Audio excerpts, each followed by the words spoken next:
Pass me the torch, still blazing. Try to break my will so I won't change. I'm changing too much, but I can't keep still. Fight for the ones who saved me. I'm bleeding red like the ones we're saving. I'm not breaking.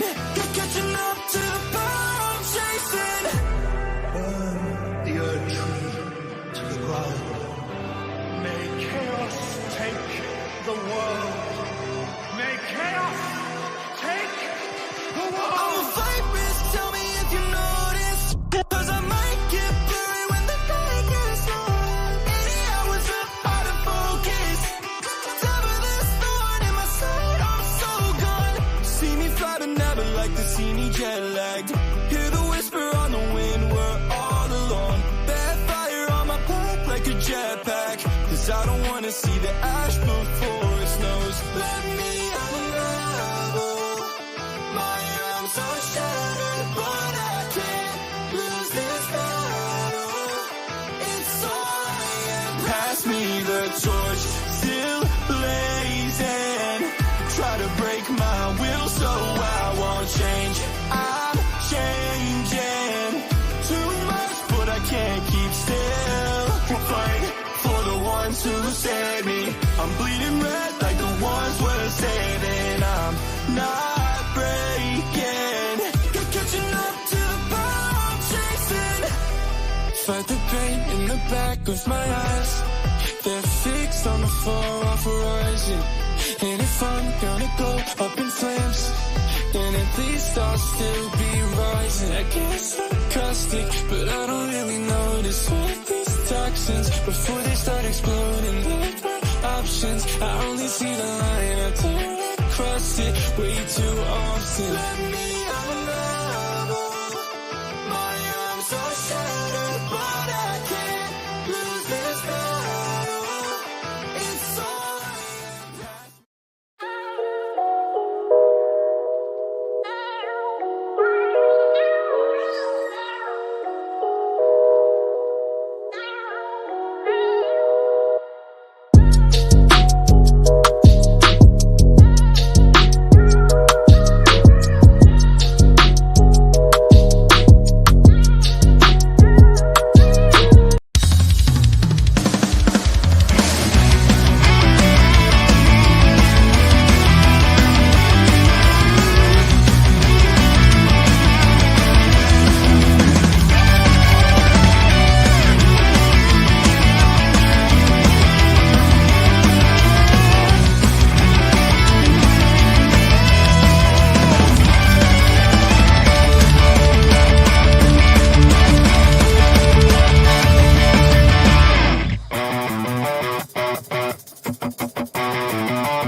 We are expanding the crew every single week, so it's about to get more and more chaotic tonight. But hello, all you BC WrestlePod nerds out there, and welcome to another rendition of NXTilosos, your weekly NXT review show here on the BC WrestlePod conglomeration network thingamabob that we got going on here. I am one of your hosts, Mikey, also known as El Jefe around the parts. And of course, joining me this evening is my, partner in crime for NXT, Mr. Macho Rodriguez himself. So happy to have you back tonight, my friend. I'm super excited to have you. And then joining us this week, we have a special guest who decided to, like a Super Smash Brother character, a new challenger approaches, because we have my TNA and my CMLL partner in crime, Mr. Papa Oso himself. Will has entered the building for this evening. Happy to have you for this one, Will. I'm excited that you're guesting this week with us. Me too. Super excited. Glad to be here. I'm super excited because this is Will and Macho's first time interacting together since they've known of each other, but we have never had a chance to bring them together. So I am super happy to have the homies in the building to review a pretty fun episode of NXT, not gonna lie. But there are some things that we're gonna talk about that I liked and some things that wasn't necessarily a fan of when it comes to certain things. But a little bit of housekeeping before we get into all the action tonight. You can follow us all over social media at BC WrestlePod. If you think of a social media site, we're pretty much there. We are on Facebook, Twitter, Instagram, TikTok. We have a Twitch, we have a YouTube, we have a Patreon where all of our live watch alongs go up there, where we act like school children yelling at our television screens. Is a great time. And then if you're not sure, be like, hey, so that's a lot of social medias. I don't feel like going to every single site individually. Well, I'm glad you said that, because if you download the Next Level app, we have partnered with Next Level, where you can find our social media pages all neatly put into one place. So shout out to the boys of Next Level for partnering with us. They have been fantastic. We have been able to do some really fun giveaways with them, and I look forward to the continued partnership. And of course, if you wanted to support the channel, make sure you hit the bell notification, subscribe, as I call it, and follow us all over the place. Or you can drop a tip in the Patreon, link in the bio below. Okay, housekeeping is done. So we will cover what remains for this upcoming week at the end of the show. But gentlemen, let us begin with NXT this week, which, for all intents and purposes, now that we've had our 2 weeks of being on the road and having these big old premiere shows that feel grand in the sense, now we're back to what I quote the regular weekly NXT, because this episode, it definitely was, we are now starting to build to Halloween Havoc. And that is what pretty much the majority of this episode was. We got matches made. It looks like we might be getting certain things coming down the pipeline, because we are 2.5 weeks away from Halloween Havoc. So this is going to be grand. And what better way to start off than what opened up the show? So after we get Booker and Vic hyping up the show and give it a recap of what went down last week, we have the Dawn of NXT, your new NXT North American champion, in the ring having a sit down. Of course, we are back in the Performance Center in Florida, so the crowd is going to take control however which way they feel like in the show, which, helped. And I laughed at certain parts. But this opening segment from Tony, so basically he talks about, I was not expecting the direction he was heading with this, because he talks about how he took advantage of Obafemi's weakness, which is his pride, and he capitalized it to win the championship last week, and that, he's not afraid of Oba anymore, which then prompts Obafemi to come out, doesn't waste any time, doesn't mince any words, tells Tony that he's going to get the championship back, and that the D'Angelo family isn't going to be by his side to help him, which then prompts Oba to leave, spin the wheel, make the deal, and we pretty much get the NXT North American Championship match for Halloween Havoc in a tables, ladders, and scares match, which is basically a TLC but Halloween-y themed. So this is going to be a fun one for sure. Macho, I'm going to come to you first. We did not waste time. We just started with Tony in the ring, had this interaction, and that's what kicked off the show. So how did you feel about the segment and our first match being made for Halloween Havoc? I really enjoyed the segment. I thought that Tony has come off as just a superior talent. Like the way he comes off as a top guy on the brand. Originally he kind of reminded me of like that old 50s tag team, the one, with Deuce and Cherry. I didn't really get it. I was like, okay, I get it. You're doing the whole Tony Soprano thing, and then you're throwing elements of Rocky in there. But then once I realized that this was the Rocky story, I was like, okay, that was Rocky too. Like, he beat him because he didn't take him seriously. Oba didn't take him seriously. So now we started at Rocky 3 and then we move backwards. So let's see what happens when we move on. I don't expect Tony to lose this championship. I expect him to win this championship on his own, and for Oba to kind of move on from there up to the main roster. I see that that's where it's going. Alrighty, and then Will, you are very familiar with Mr. D'Angelo and Obafemi as well as the previous host with me for NXT. Same question. How did you feel about the opening segment and the match we made for Halloween Havoc? Strap in, this is gonna be fun. Okay, well, I went back and watched last week's episode as well, just so I could get a little caught up. I'm glad. I mean, obviously, it took them 400 years to get Obafemi out of that championship, but I'm glad they finally did, and I'm actually kind of cool. I'm very cool that Tony got it. I was actually kind of excited about that because I do like Tony D'Angelo.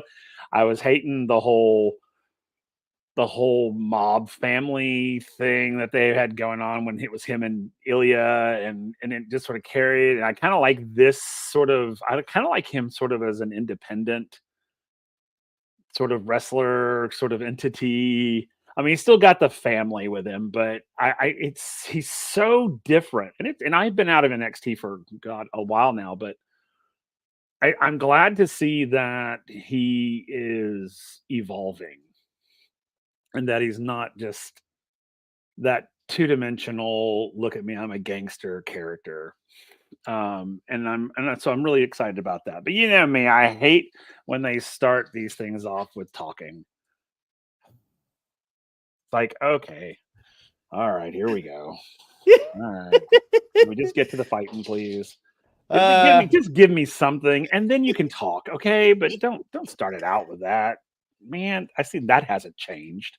But I'm very excited though. I mean, I think that's great. I think that I and it's funny because I'm really excited that Tony is the title holder now, and I think and I hope that they'll let him hang on to that for a while because I think he's earned it.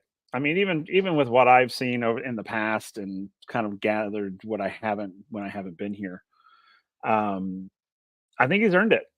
So I think that I'm kind of hoping that they will. Now, I kind of hope also going back into it, I hope they don't do with Tony what they did with Obafemi. And because honestly and truly, I believe Obafemi stayed in the title too long. He was in there way too long. And it's because they painted themselves in a corner. So I'm kind of hoping we have some struggle with this now, like go back to kind of, getting back to early NXT where a championship was always up in the air. It's always like, oh, is Tony going to win this time, or is he not going to win, or is this person going to get it, or but I was when I watched the last week's episode, I was really excited that Tony got the title. I was very excited about it, and I love Obafemi, and Mikey, you know that I love Obafemi, but I think he's ready to go on. I think he's been ready to go on for a while now, so maybe this will be his springboard. Yes. And I mean, we are getting tables, ladders, and scares at Halloween Havoc, so that can go either way for any of these, for Tony and Oba. So we'll wait in a couple weeks and see how the pay-per-view goes. So we cut backstage. Byron Saxton is with Oro Mensah, and we get the ground rules for this gentleman's match that we're getting. So, okay, a spoiler alert. None of these rules really came into play too much in the actual match itself, but this is the rules for the gentleman's duel, that they can't strike the opponent when they have, points of contact on the ground, can't throw someone over the top rope out on the floor, 3 count on the rope pick instead of 5, and absolutely no fighting on the floor. And Oro Mensah was me in this moment because he was confused as to why Lexus wanted this particular match with him, which then has everybody's favorite spray-on beard aficionado, Lexus King, coming in and says that, you know what, this is going to be a fair match. But Oro's not buying it. He's like, no, I don't think so. Which, that's how that segment ends. Macho, I've said this last week. I'm going to continue to say this. I know the beard is a thing. I still absolutely hate it. I hate spray-on. It's not the real thing, but you know what? It is his gimmick, and he's going to roll with it. And you know what? I'm just going to be along for the ride. But again, fast forwarding to the actual match, these rules really don't come into play later. And that's what kind of frustrated me which we'll talk about when we get to the actual match itself. But yeah, Will's favorite person, Lexis King, was back on our screen. I'm a fan. I'm a fan of his. Actually, the spray on is after. So he does get the beard done, cut that way, and then it's a darkener. Like that's what they spray in there. They put like a piece of paper over the clear part and they kind of coat it. But his beard is actually shaved that way. Because they've tons of videos of how it gets done and everything. So it's like, oh, okay, so that's just like a dope ass beard. I like it. You know, I mean, I always like I don't know if you guys remember the lines that Jeff Hardy had on his beard. You know what I mean? Because I mean, at least me, I was a massive Jeff Hardy fan. So anything Jeff did, I was down for. But yeah, I enjoy the Lexis King thing. I just like I'm kind of like I feel like this is one of those storylines that doesn't need to keep going. Like these two guys, like break them off, send them elsewhere. Like we get a little tease later, which I'm sure Mikey has in his notes here. You know, Lexis King kind of teased. It looked like he has an interaction with someone in the parking lot. So hopefully we go there. I hope so too. And I kind of also want to see something different for Oro because he was feuding with Ethan leading into Battleground, which I was like, okay, this is kind of cool. We had that match and they've never crossed paths again after that. So I'm like, okay, I guess we're going on. Alrighty then. So then we get to our first match of the evening. And I just want to take a moment because I shed many tears watching this because listen, Macho, you know it. I know it. We love us some Stephanie Vaquer. And Will, you are also familiar with Stephanie through her time in CMLL since we started reviewing and watching it. But we get Stephanie Vaquer versus Ren Sinclair. This is Stephanie's debut match. This match really only goes for like 4.5 minutes tops. I will say this was definitely to showcase Stephanie, but I love that Ren was able to also get some offense in, and it wasn't as one-sided. Let me just say, the cattle mutilation from Stephanie is one of the beautifulest things that I love to see so much. That leg drop is very luchadora style. Love her so much. Before we talk about everything that happened afterwards, Stephanie gets the win. 1, 2, 3. Your winner, Stephanie Vaquer, as she should. Macho, debut for Stephanie. Like, is this everything that we wanted? Okay, so I think it's pretty well known now. Like I trained for a while, and there are certain things, certain aspects that like you can watch and you can see. And not to bring up another show, but it was like the first time I saw Ricochet on the other show on Wednesday night. The first match he had, I was like, oh, he's too good for these people here. Right? Like that's what I noticed. I was like, wow, he's just really crisp and clean. And anybody that's been following him knows, like, you know, he's always been that way. When I watched Stephanie yesterday, I thought the same thing. I was like, dang. But Ren is very good. And then I felt like, I was like, okay, well, I don't want to be like a pompous like jerk or nothing and say none of this stuff. So I'm not going to make a video or anything. But then Bully Ray went on Busted Open today and he pointed out the two things that I thought of, which is the way she took the backdrop and how clean it looked, how well like she just like displayed her like offense. And I thought, I was like, man, she just looks like she's already ready for the next level. I'm excited that they're going to give her more. They're going to give her time here because clearly after the match, she talks on the mic and she's definitely going to have some struggles, some Andrade struggles there. But man, I thought this match was a great, great showcase. If I could just point out the one mistake, I'm sure you guys noticed it. When she hits the dragon leg screw on Ren reacted to the left leg and it was hit on the right. I was And like, I was girl. like, come on, bro, you got a black knee pad over there. It was the white knee pad. Like that was the only gripe I had. But other than that, I was like, man, I am excited. I am just so pumped. I can't wait to see her in there with Cora because I think between Cora and Roxanne is better all around, but Cora's a better in-ring performer. And I think people forgot that. So I'm excited for that specific match. We'll talk about that in a little bit. But Will, same question to you. NXT debut for Miss Stephanie Vaquer. How do we feel about it? Oh, I loved it. I think she is a bad astress. She is. I think she's going to take NXT by. Well, she already has taken NXT by storm. I think the crowd loves her. I love her. You guys love her. I mean, what's there not to love? And I agree with you. I think that they were both even for this match. They were even. I never felt that Stephanie overpowered her. I never felt that. I felt that they went in, and now she was showing her skills, though. I'll say that. So I'm glad that they didn't. Because my biggest fear, and we had talked about this on CMLL, was that she was going to come over and they were going to pull her back, like way back. And I don't feel that they did that. I feel that they. I mean, yeah, they did pull her back a little bit, but not as much as I thought they were going to pull her back. So I was very happy about that. So, and man, that entrance, geez Louise.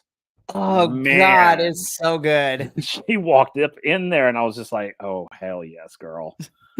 You're about to destroy this place." I was just like, and sure enough, and so I thought it was great. Oh, it was just, this was one of those matches where I'm going to kind of rank it. It's not necessarily in its intensity or that sort of thing, but kind of ranks up there with the level of equality with like the Mike Bailey Osprey fight. Mm-hmm. You know, they had that same skill level, and so they were constantly just boom, boom, boom, boom, boom, and you were just sort of like, "Oh God, who's going to win the match?" They went from one place to another, yeah. And I They're knew just that, like, and we knew that. I figured that Stephanie was going to win, because why would she not? But it was just so good. It was just two chef's kisses for that. 'Cause- I and, love you know, this. I know. I love this match so well. And alluding to what Mancha was saying, so after the match, Roxanne and Perez and Cora Jade come out. They beat up on Stephanie. Julia comes out to even the odds. We get a double, drop kick on Cora and Roxanne to exit the ring. Stephanie gets on the mic.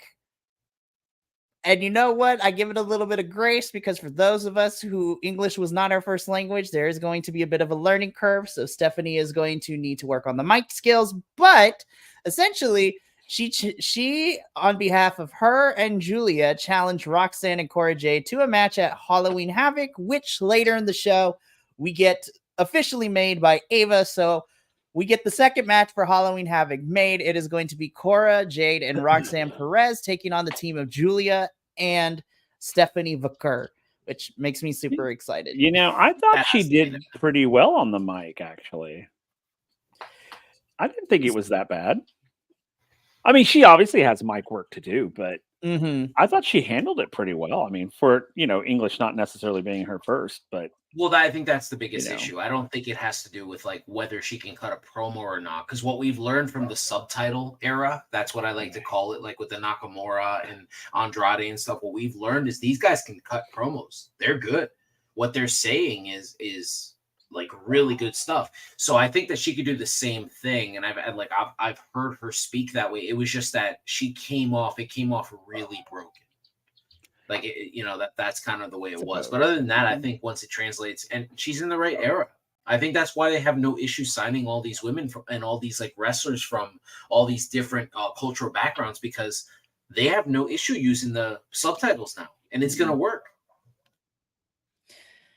Exactly, because maybe 5, 6, 7 years ago, that would not have been a thing. And of course, whatever you say, this might be a hot take, but usually the international talent was always the foreign heel, and so we don't want to get into that. But excited for this match being made for Halloween Havoc, which then cuts back to backstage where we have two champions just hanging out and chilling, Trick Williams and Kalani Jordan. So Trick and Kalani are talking about, the moment that they had last week when they were in the ring with Jey Uso, your intercontinental champion, and then Bianca Belair and Jade Cargill, 2/3 of Black Girl Magic, as I dubbed them, as your women's tag team champs in that ring. They talk about the moment. Girls. The Powerpuff Girls, yes. Oh man, I love Jade, Bianca, and you know what? Naomi also gets thrown in there. I love those three wholeheartedly. But Kalani brings up, be like, hey, Tricks, so aren't you gonna find out tonight who's gonna face you at Halloween Havoc? And we do, because there's a triple threat in our main event to remind us that it is either going to be all ego Ethan Page, a more heel, the all ego Ethan Page, a heel Wesley, or the new, Mr. Bouncy himself in Javon Evans, which then prompts Trick to ask Kalani what's next for her and her NXT North American Championship reign. Kalani says she's not sure who's next, but she's willing to take on anybody and anyone. She'll just let Ava decide, which then prompts Trick and Kalani to do a handshake. They split off. And then in the background, while all this was happening, we saw Fatal Influence watching this. They come into this frame and they're like, and forgive me, I'm going to do Valley Girl. So like, we have to talk to Ava and get a match with that. And I was like, so totally. Literally, these three are giving me very Mean Girls vibes, and I'm kind of digging it. We will talk more about Fatal Influence in a little bit. All right, Macho and Will, I got to ask you this, because this is one of my pet peeves, even from when we previously reviewed NXT. We get this backstage segment with Carmen Petrovic and Brindley Reese, recapping things that have happened. And then we have Ashanti, the Adonis, still being a creep and macking on women. I'm just like, so Macho, you mentioned earlier that certain things need to go. This character for Ashanti to me is something that needs to go. I do not like this character whatsoever. I like him. I just don't like it. Because lest we forget, and I had to be reminded too, that Ashanti cost Carmen and Brindley a match against Rosemary and Wendy a couple weeks ago. And so then Sean Spears comes out in a sling, which made me super sad because I'm like, oh yeah, he's kind of injured at the moment. But then he's also accompanied by Brooks Jensen. They don't approve of Ashanti the Adonis. They get into a little bit of a scuffle, and that is how we make a match later in the evening between Ashanti and Brooks Jensen. I'm just like, okay, we're back in the Performance Center, so we just got to have certain things, I guess. I hate this character. I'm sorry. Like, I try to give everything a chance, but I cannot stand this character. The Playboy character never works for me because it always just comes off cringe and creepy. I hate it. I would have scrapped this whole segment. I would have scrapped this match. I didn't like a single second of any of this. I think it was just one of those things where, and I hate to say this because they all work so hard. I really think this was filler. This was the first filler arc of the episode. I 100% agree. This was the first filler arc of the night. And of course, that was the biggest complaint we had with the previous rendition of NXT 2, that we had some main stories, but we also had a lot of filler just to fill the 2-hour time slot. Will, do you have anything else to add with this little segment? Other than I haven't been here in forever, and I was even like, what the hell is this? I mean, seriously, I was just like, what's happening right now? I don't even understand. And then later when we get this match, I'm just like, what the hell? What? I mean, NXT, come on. Learn, my mans. Learn. It's the natural evolution of human beings. We learn, but apparently not. But yeah, so we still have these sort of fluffy, stupid inserts over here, I see, which just drives me insane. I know. Well, speaking of stupid inserts, to me, we had a stupid insert of a match for a feud, because next we get this gentleman's duel between Lexis King and Oro Mensah. I said this earlier, and I'm going to say it again. These rules that were established didn't really come into play at all in this match. So I'm like, why are we having a gentleman's I didn't understand duel? this. I don't either.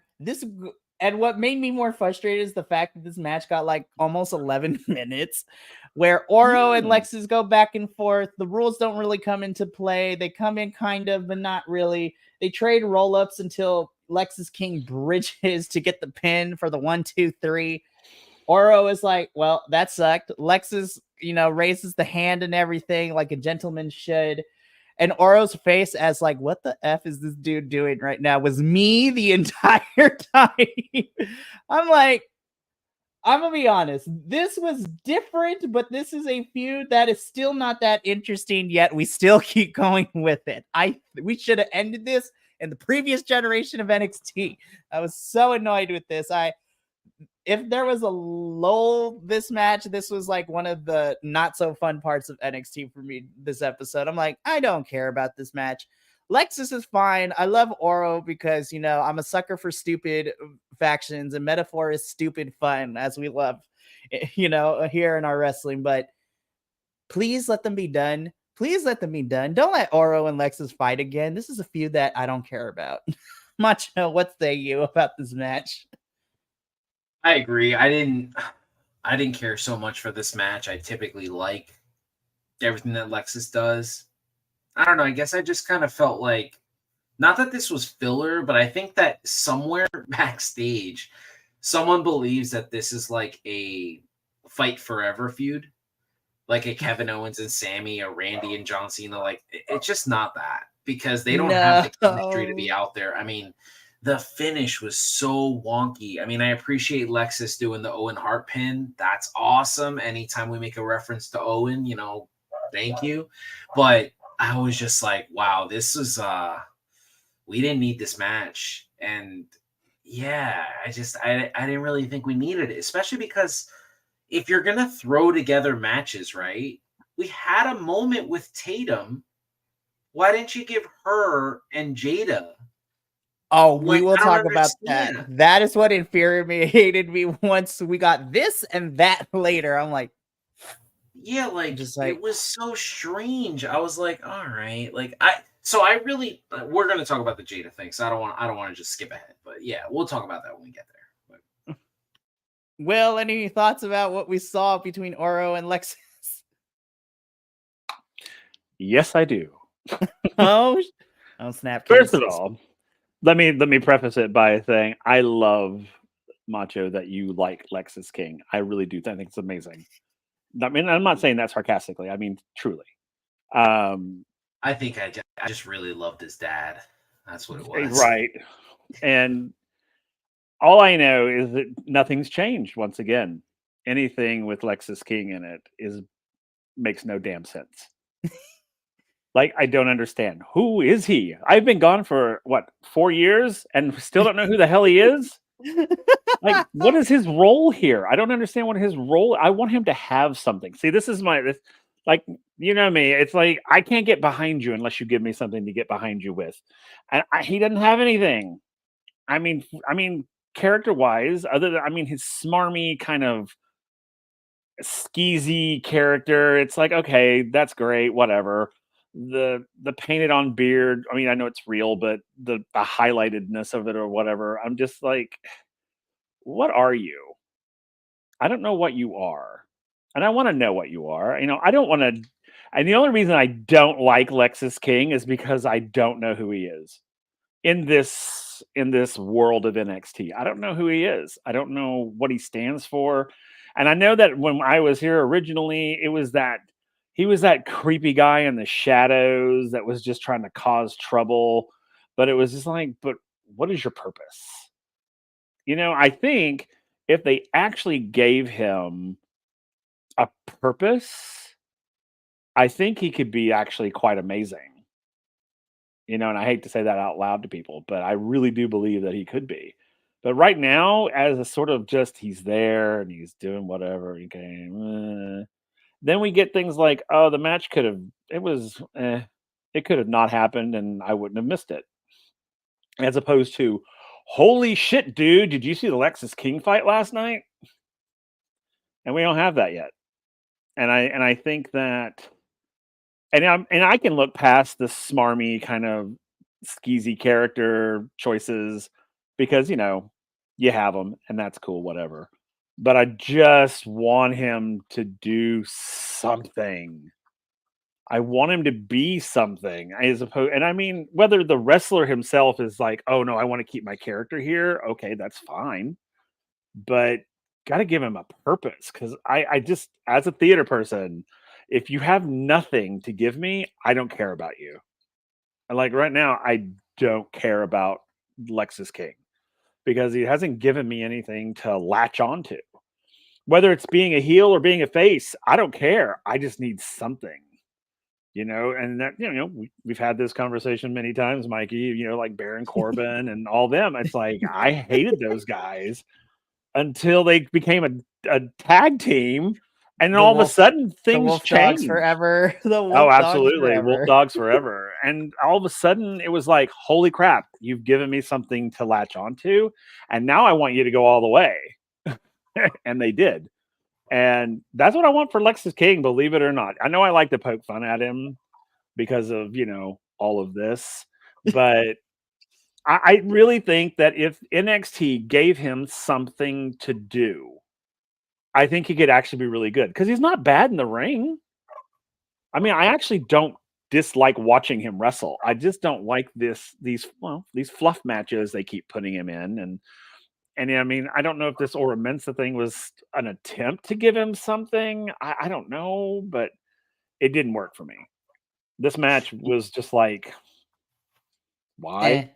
Again, it's like, why? I mean, it could have if it had not been in the episode, I never would have missed it. That's Sadly. fair. It's like, I mean, I sadly. was like, on the overarching scheme of things that went down this episode, this was one of the things like, maybe we didn't really need this here. Yeah. And I love Ora Mensa too. Yeah. You know what it kind of reminds me of? And I don't know if you guys remember this, but there was a rumor a while back that the Hall of Pain by Mark Henry was actually invented by Brodus Clay. Ooh. And Vince didn't think Brodus could pull it off. So he gave it to Mark Henry, which clearly worked because he was amazing, right? And I don't know if you guys will see where I'm going with this, but the whole Trick Williams, Carmelo Hayes, Lexus King thing, isn't that what Karrion Kross is doing on the main roster right now? I was about to say, that was also a weird time too. And give it to Karrion? Because I love the whole, like, I'm the devil on your shoulder that Karrion is playing because it plays into his type of thing. Because this is the best Karrion we've gotten since his original thing. And I'm wondering, like, did they decide that, we're going to test this gimmick with Lexus? We don't think he's good for it. Let's give it to somebody who can present it better. Because that's honestly what it feels like. Again, and I echo what you said, Macho, and also Will. Like, I agree. I mean, Will brings in the perspective as the theater, one of the many theater professors here in this whole entire group that we've got going on. There has to be some sort of defining characteristic, and Lexus has kind of meandered in the middle. Like when he first debuted, he was like the very like poison, like cover band frontman leader when he was first presented with the bandanas and the gaudiness, very like an 80s hair band. 80s hair band. And then now he went to being skeezy. I just need a clear direction for him. But I agree with you. If Lexus played the devil on the shoulder archetype, then I would actually be kind of here for it. Because the devil on the shoulder archetypes is fine because then they could stir the pot, cause a mess, but also be like, you didn't hear this from me, but or just go full on villain. I mean, full on like Bond villain, wahahaha, sitting in your throne, stroking a cat, as you're, as you're throwing your opponents to sharks with freaking lasers on their heads, whatever. I don't care, but pick something. That makes so much sense. I love that you said that because I genuinely, the part that confuses me the most is his entrance on that chair. Right? I'm just like, what does that have to do with anything, Nothing. Dude? Nothing. And it could be. That's what's so great about it. Is it could be this really cool, iconic thing, but right now it's cheesy, stupid, as opposed to like threatening. That's, and I think that would be great. I would love to see Lexus King as a villain, like a full on just, I'm going to kill you just to watch you die type of villain. I think that would be fantastic. Seriously, I think it'd be great. I mean, he has minions. He needs to have minions and just literally become a Bond villain. Shawn Michaels, call us. We got ideas, I promise. Because I mean, I think he could pull it off. I think he could pull something like that off, and I Oh think he my could pull it off goodness. well. See, I knew that we're gonna have some magic tonight when we three got together because this is a fun conversation. But hopefully, we'll see something. We'll talk. This is not the last we will see Alexis because he pops up later in the evening. But we go backstage after this match where Cedric Alexander and Mr. Bouncy himself, Javon Evans, are talking. And then we have Fraxium come into the conversation. So Nathan Frazier and Axiom, they come in. They're giving flowers to Javon for his match against Randy Orton last week. And then Wes comes in to be the poo-poo party pooper and basically tell Javon to enjoy these 15 minutes of fame because there is no way he is ready for the NXT Championship, which then has Javon tell Wes, well, how many NXT Championship runs have you have? And then they go back and forth. Javon Evans calls Wesley salty. I love Javon. I really do. I think in time he will get better, and not necessarily what he says, but how he delivers said, ad-lib lines to it, because his age definitely shows this kid is only 19 still. And so you could definitely tell. But I am going to say this. I think down the line, Wesley versus Javon Evans is a match that I want to see wholeheartedly. I think those two are going to lock it down for NXT in the next couple of years. But this is to placate and set us up for what's about to go down in the main event. Love seeing Cedric Alexander. Love Fraxium. Macho, thoughts? Well, I'm going to come off as a fanboy here because Do it. every week I see Wesley, I am absolute, like I was already a fan. And I think I've said this before on a previous show with you, Mikey. They've been looking for the next Rey Mysterio. And I've said before, like, he doesn't need to have a mask. This guy can be it. He's that good. Like, you don't need to have a mask to be the next Rey Mysterio. It could just give it to Wesley. Let him do it. Every time he talks, it makes me think like this guy is not being utilized the way he should be. He is a proper heel. He is he is a way better heel than he is a babyface. And I love the whole Javon Evans thing. I love the fact that he's 19 years old. I love the fact that Randy picked him as like I want to help this kid along because Randy was really young too. And man, I agree with you. I want to see these two go at it so bad. I think that you move up like all the other people, like Trick, you get Trick to the main roster, get Ethan to the main roster in the future. And then I feel like this is your NXT world title feud. Like right here, like you have Wesley win the title. Javon just keeps chasing and chasing and chasing. And then finally gets over the mountain. Like this to me could be bigger than Sasha and Bailey. I think that's how much faith I have in these two. Love that.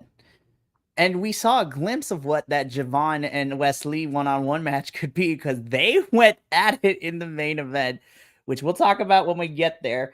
Because after this, we get a little filmed vignette from the Meta Girls. So Jakara Jackson and Miss Lash Legend herself.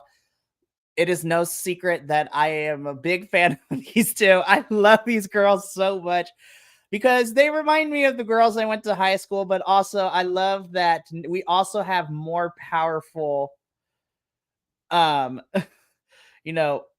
women representation in WWE. And so these two cut this promo because as we saw on the main roster on Monday Night Raw, they kind of interfered a little bit to cause Jade and Bianca to retain the championships. And, so next week on NXT, the Metaphor Girls are going to be taking on the Sky Pirates. So it's going to be Chikara and Lash versus Io Sky and Kairi Sane. And my little mind was blown. I was like, yes.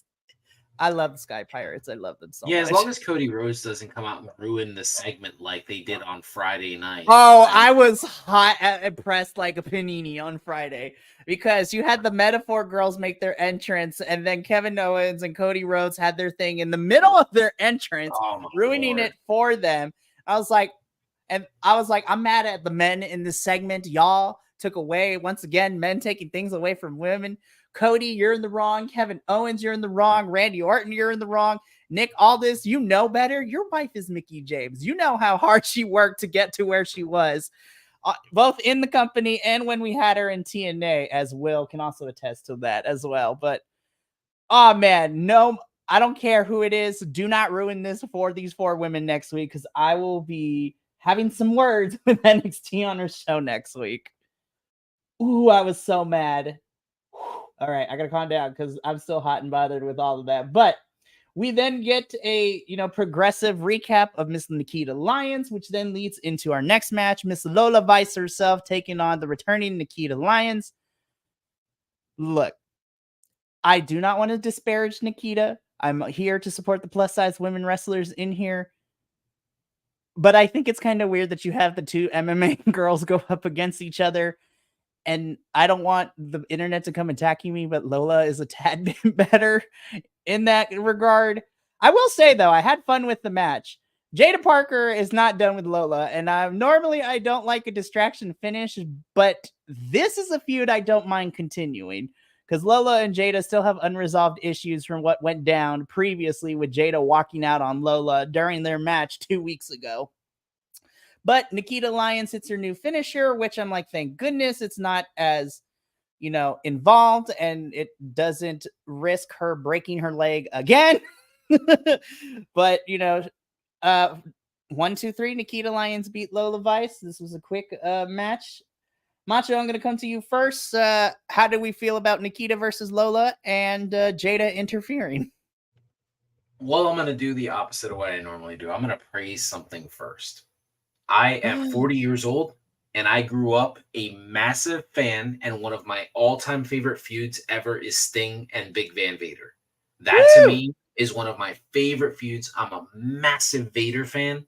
So the fact that Nikita Lyons finisher is a Vader bomb got me so pumped. It got me like I was in it. I was like, yes, a Vader bomb as your finisher. Like, nobody does that. It's amazing. I hated that split thing that she did. I just was like, this looks dumb. But other than her finisher, I don't get it.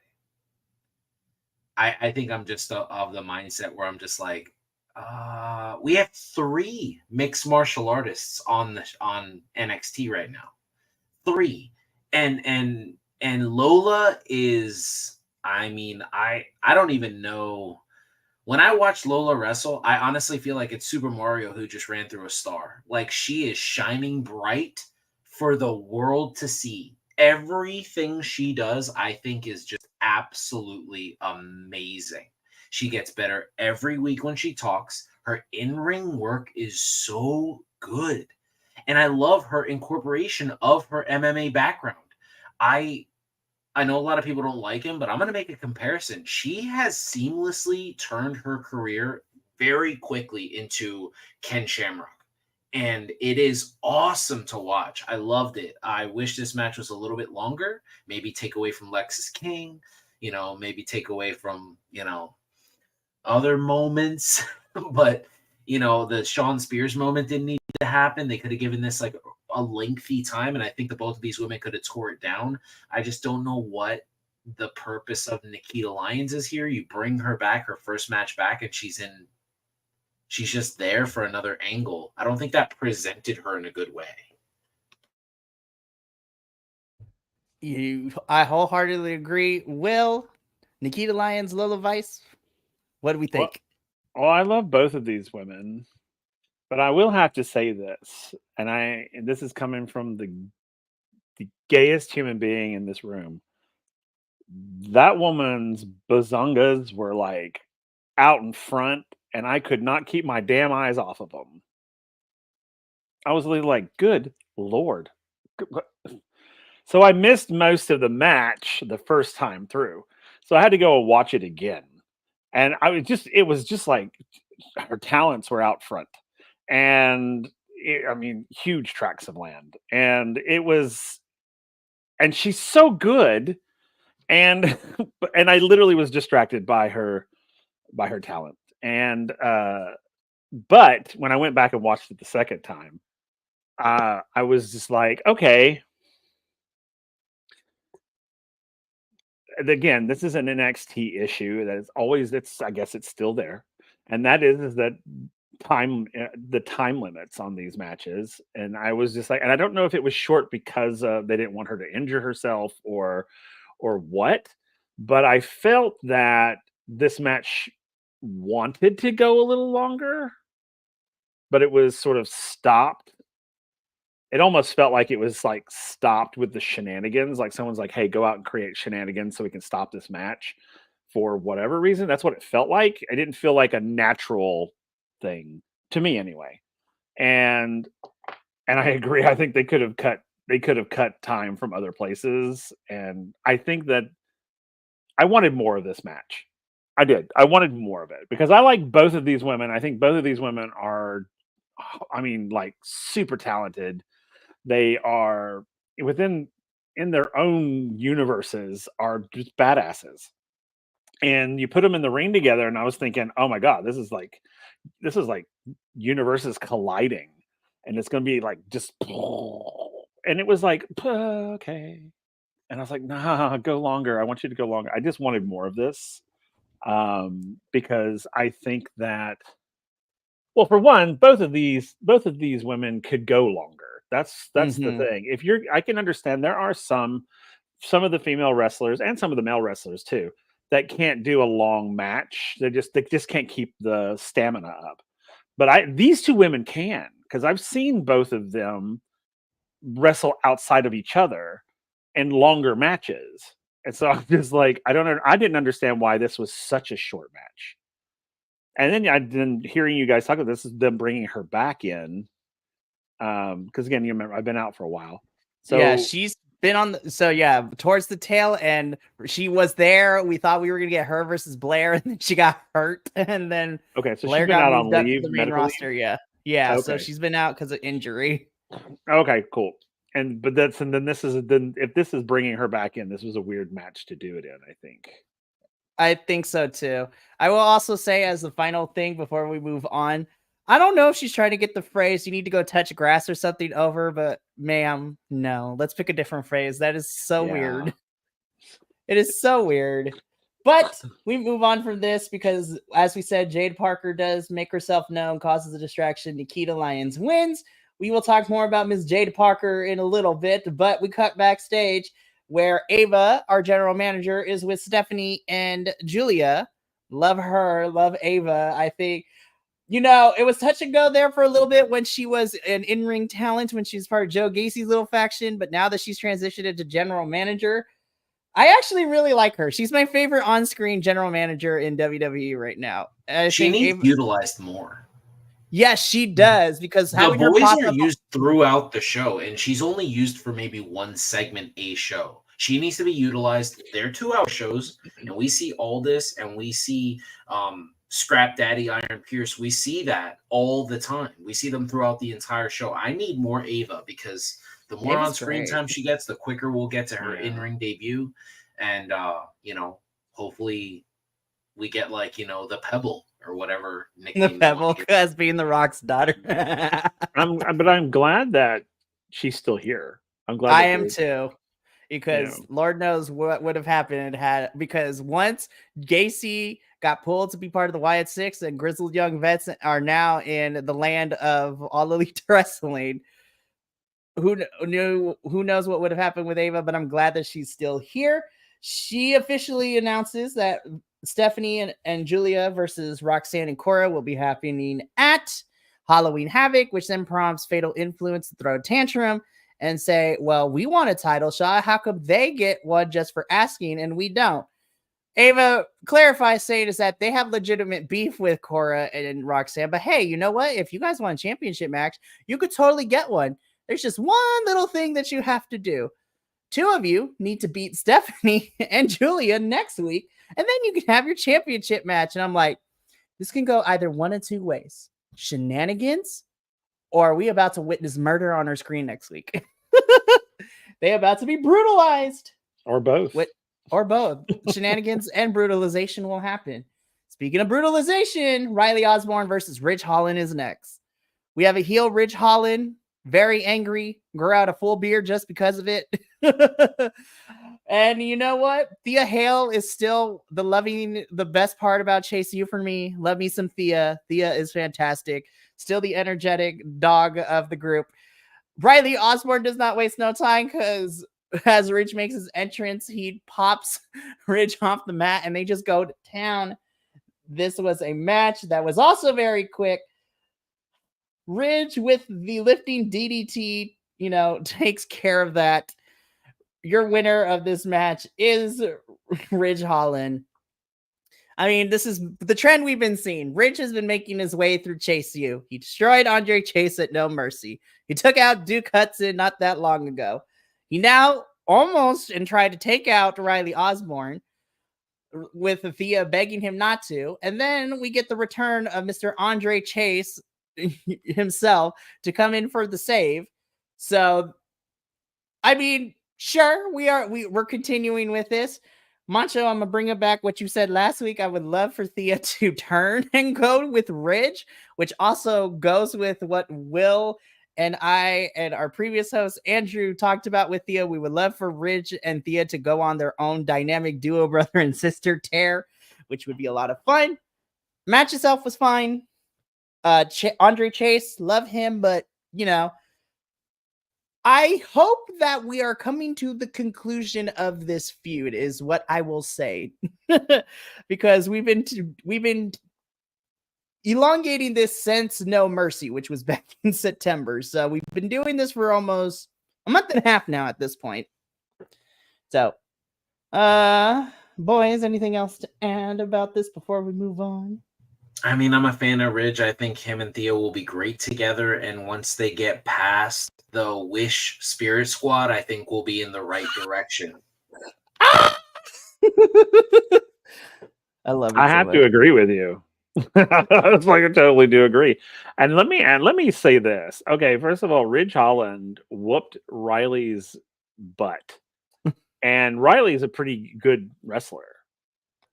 And so he's destroying this guy. And, Thea's like, oh, no, don't.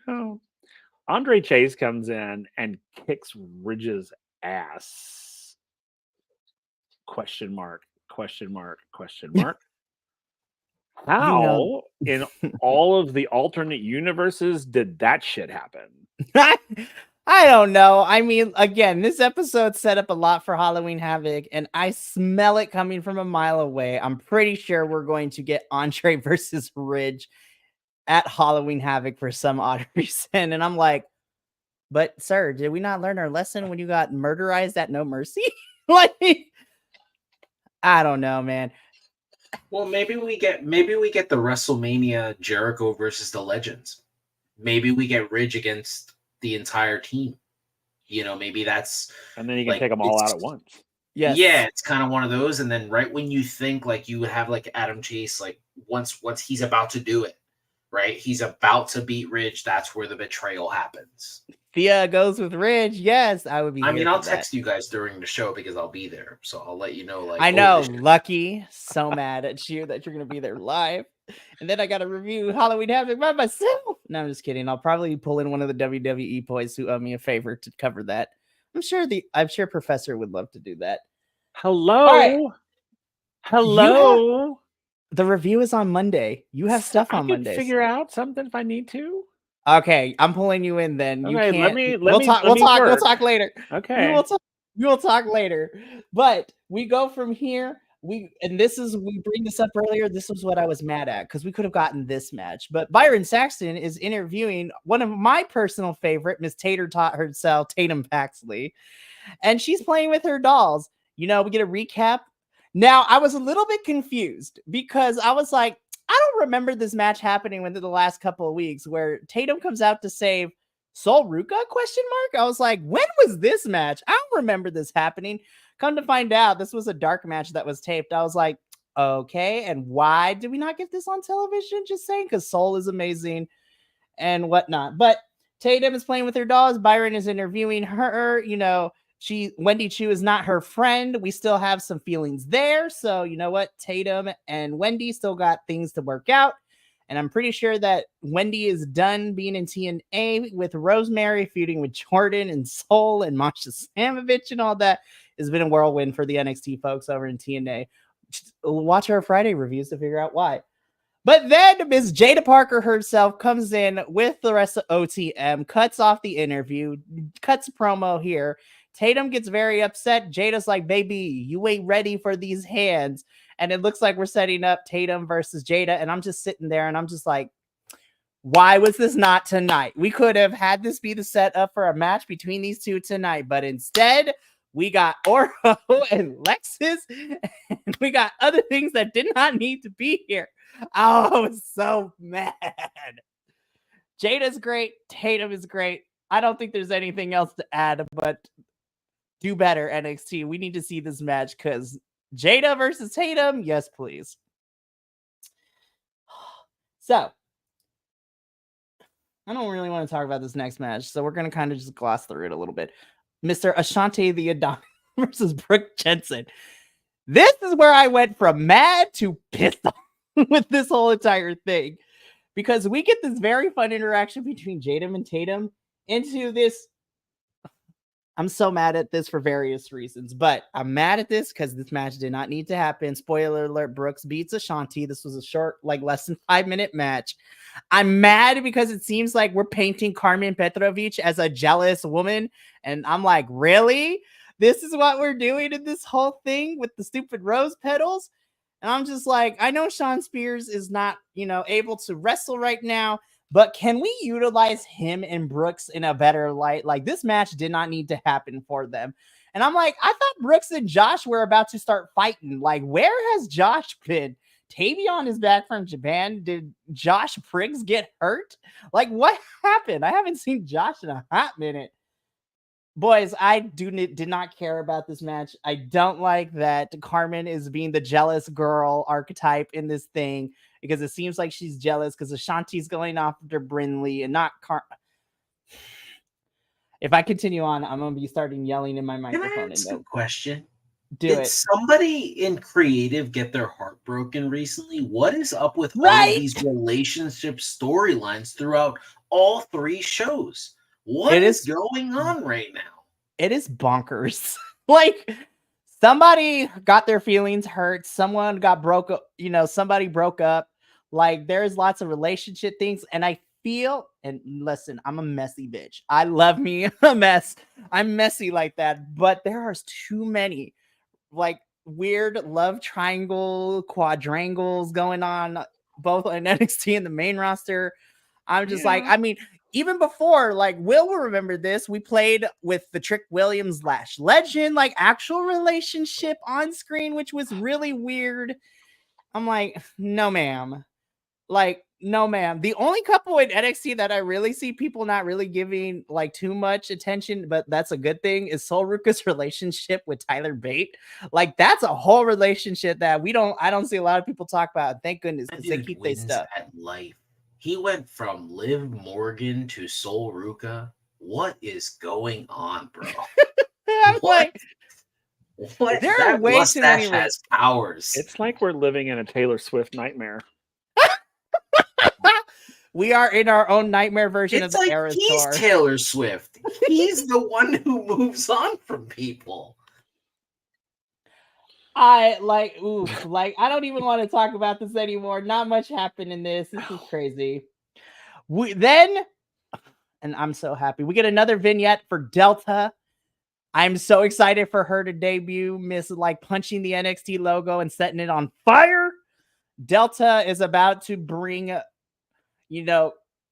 really hope if her character, I'm hoping that NXT likes to keep her character that it was in the Independence, because I'm ready for a female Celtic warrior kicking ass all over the place.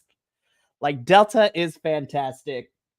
All right, so Macho alluded this to earlier, but Lexus King is seen backstage. He is walking past, Mr. Willy Wonka with the mustache himself, Charlie Dempsey, who is also Will's other person.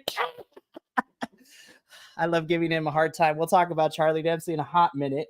But Lexus King says, it's like, yo, man, thank you for the gentleman's match. I was like, are you, though?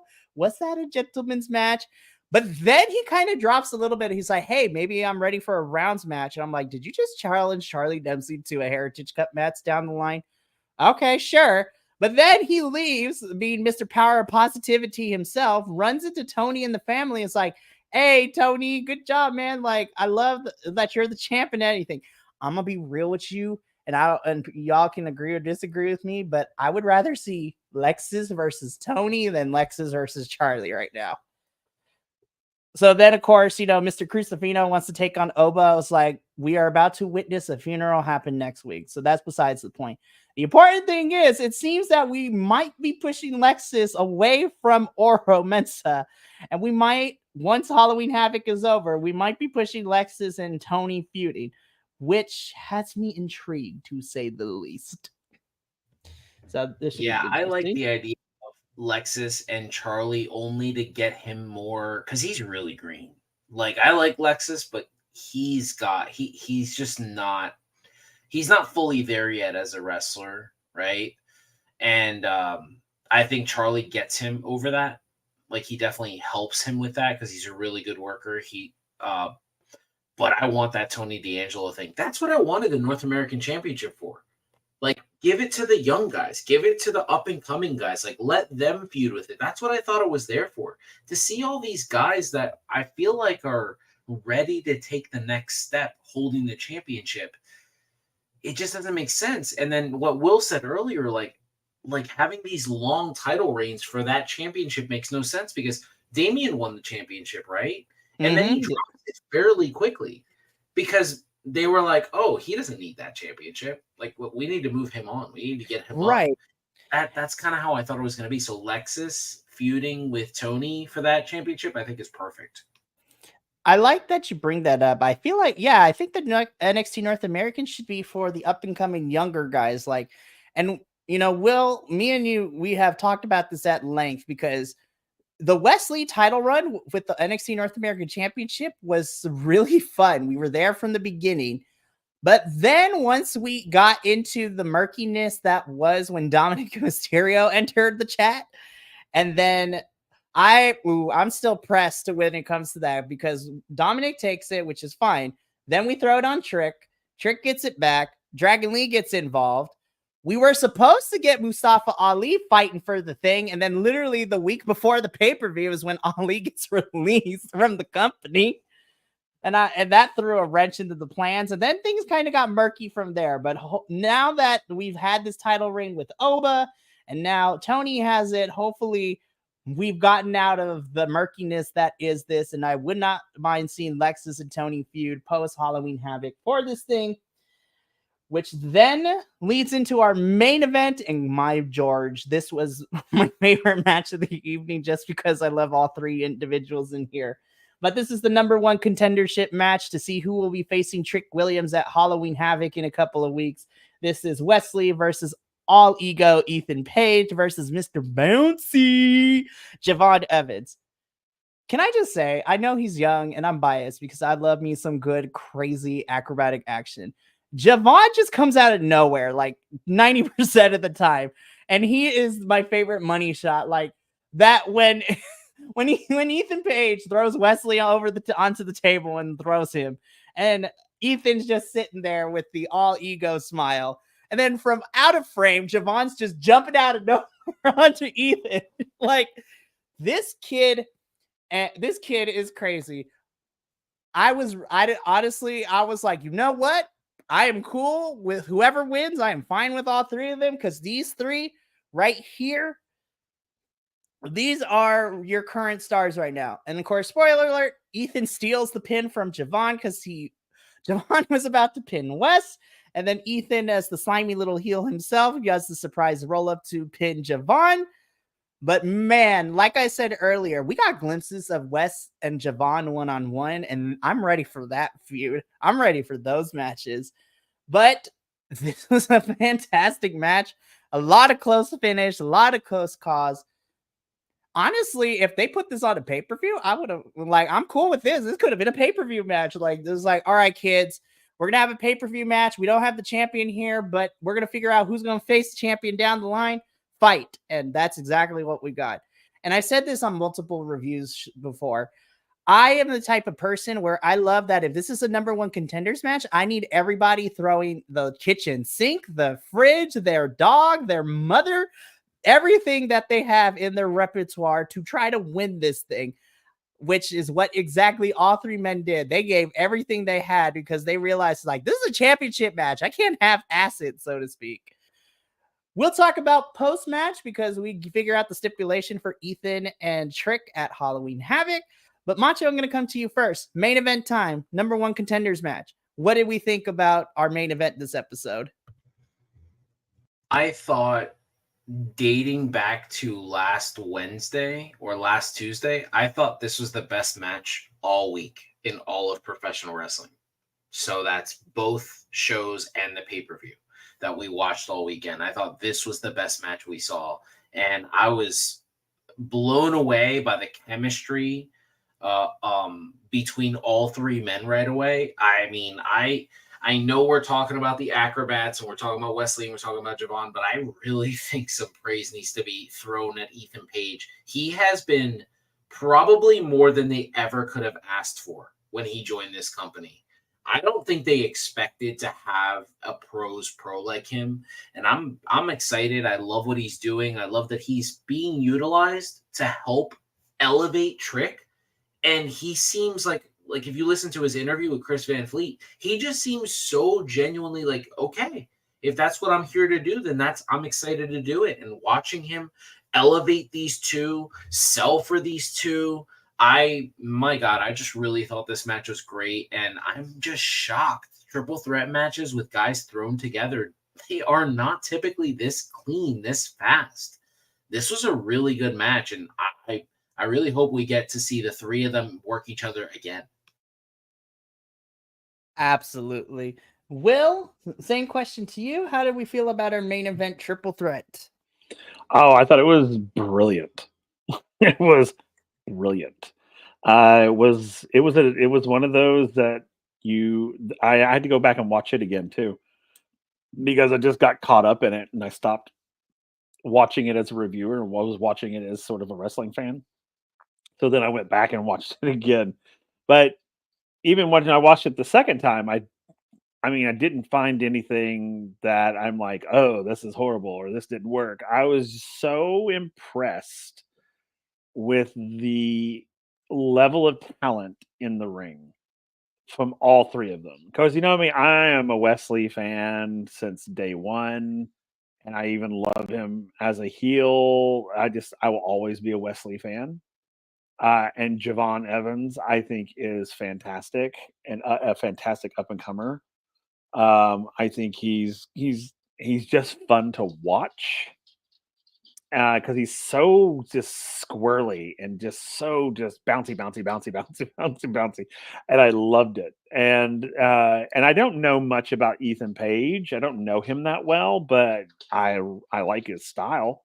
I think he's super talented, and all three of these guys, man, they were as Mikey said earlier, they were throwing everything at with what they were doing. I mean, it was no holding back. There was no, oh, let's just sort of get in the ring and we all know who's going to win, so let's fake our way through it. And it wasn't that at all. It didn't feel like that at all. And I agree, Macho, with you. Is like, I'm impressed that this was such a quick turnaround. That it was pretty clean for such a quick setup. Because sometimes when you see these like matches that are set up so fast, they're a little sloppy in places. But I didn't think this one was at all. I think this is what great, and I've spoken about this in past reviews, is that these three guys have chemistry together. And if you could get them all on a 3-man team, they'd be unstoppable. I mean, truly. I think because they all three bring something different to the group.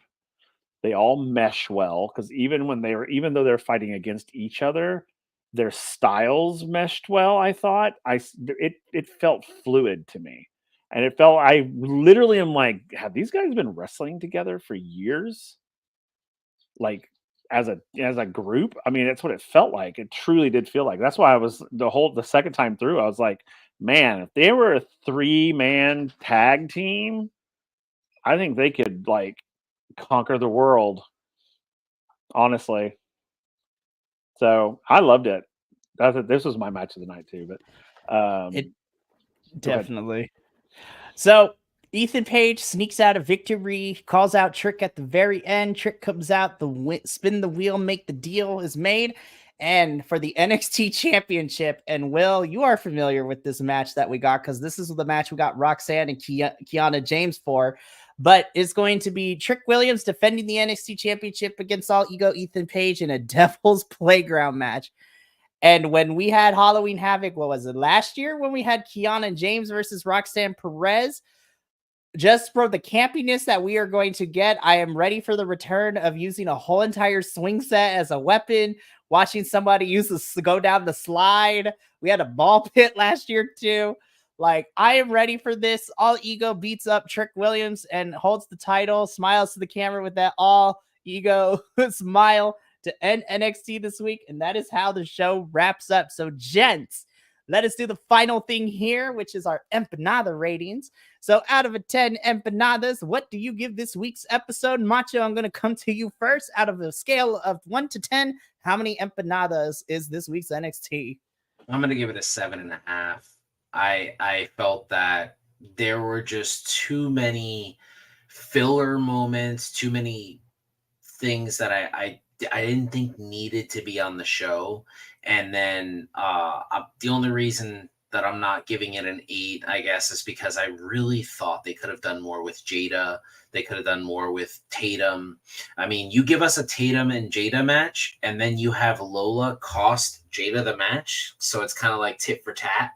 It kind of adds to their story. You don't need the Shawn Spears segment. You don't need the Lexis King match. Like, there's another great way I think that moves it up. So I'm going to give it a 7.5. Okay. Will, gonna come to you as our special guest this week and coming back into the foray of NXT. What do you give this episode of NXT? I gave it a 7 because talkie at the beginning and all of the ridiculousness that didn't need to be there. And that just really kind of brought it down for me. It was just like, you don't have to do that, NXT. You don't have to just fill a space to fill a space.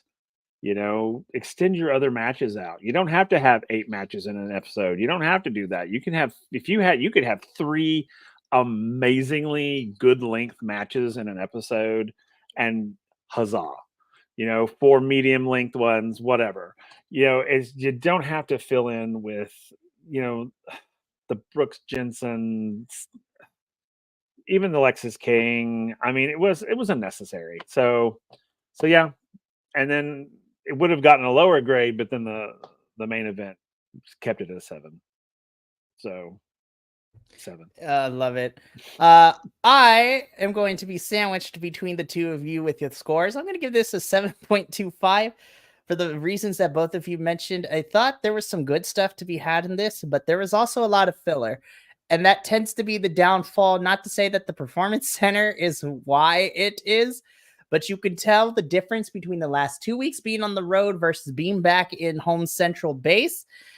I still thought it was a lot of fun, but there were some things that could have been cut and been given more stuff. Like we could have cut the Lexus Oro match. We could have cut the Brooks Jensen match and the segment and gave our women more time. We could have had a Jada Tatum match, which would have been fantastic. I am excited for next week because we will get Stephanie and Julia versus 2 members of Fatal, Influence. But the more exciting match I'm excited for is the Metaphor Girls versus the Sky Pirates on NXT television next week, which is going to be fun. So I give this a 7.25, and that is going to be it for this week's review. So, Will, thank you so much for guesting. I may be reaching out to you like ever so often if you want to come back, because you and Macho have great chemistry together, and I love this little trio that we have ever so often. Sure. So thank if you you'll for have being me, here. I can do it. Yeah, I'm down. Our Let's do it. It's a good triple threat right here. Oh, yes. It's a good triple threat. It's going to be a lot of fun. But that's going to be it for this week's episode of NXTilosos. We will be back next week with another exciting review of NXT. But from myself, Macho, our lovely guest Will, and the rest of the BC Wrestle Pod family, remember, take care of yourself, love one another, stay iconic, and more importantly than anything, you always deserve to finish your story. We'll catch you next week. But until then, sayonara, adios, and we'll see you later.